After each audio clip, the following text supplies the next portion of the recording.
Chapter 14. That night all the people of the community raised their voices and wept aloud.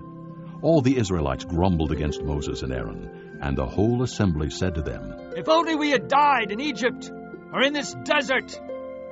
Why is the Lord bringing us to this land only to let us fall by the sword? Our wives and children will be taken as plunder.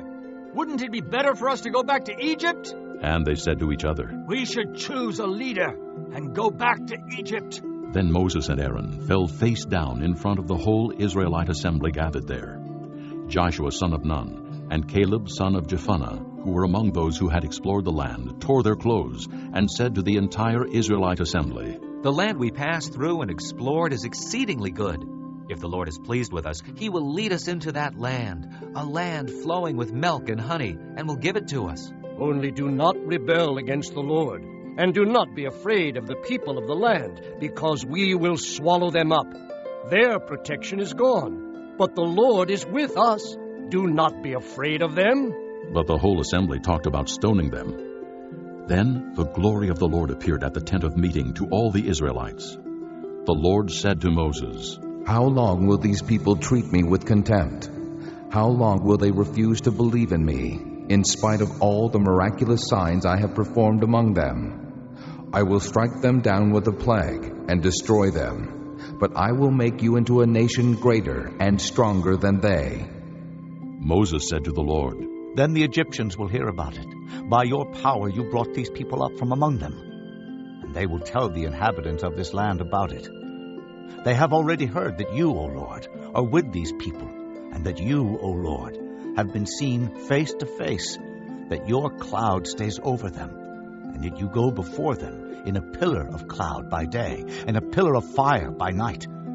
If you put these people to death all at one time, the nations who have heard this report about you will say, 'The Lord was not able to bring these people into the land He promised them on oath, so He slaughtered them in the desert.' Now may the Lord's strength be displayed, just as you have declared. The Lord is slow to anger, abounding in love and forgiving sin and rebellion. Yet He does not leave the guilty unpunished. He punishes the children for the sin of the fathers, to the third and fourth generation.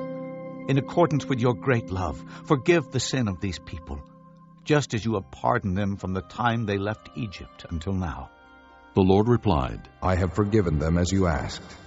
Nevertheless, as surely as I live, and as surely as the glory of the Lord fills the whole earth, not one of the men who saw my glory and the miraculous signs I performed in Egypt and in the desert, but who disobeyed me and tested me 10 times, not one of them will ever see the land I promised on oath to their forefathers. No one who has treated me with contempt will ever see it. But because my servant Caleb has a different spirit and follows me wholeheartedly, I will bring him into the land he went to, and his descendants will inherit it. Since the Amalekites and Canaanites are living in the valleys, turn back tomorrow and set out toward the desert along the route to the Red Sea." The Lord said to Moses and Aaron, "How long will this wicked community grumble against me?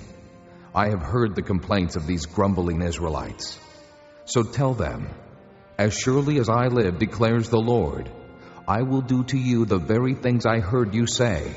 In this desert your bodies will fall, every one of you, 20 years old or more, who was counted in the census and who has grumbled against me.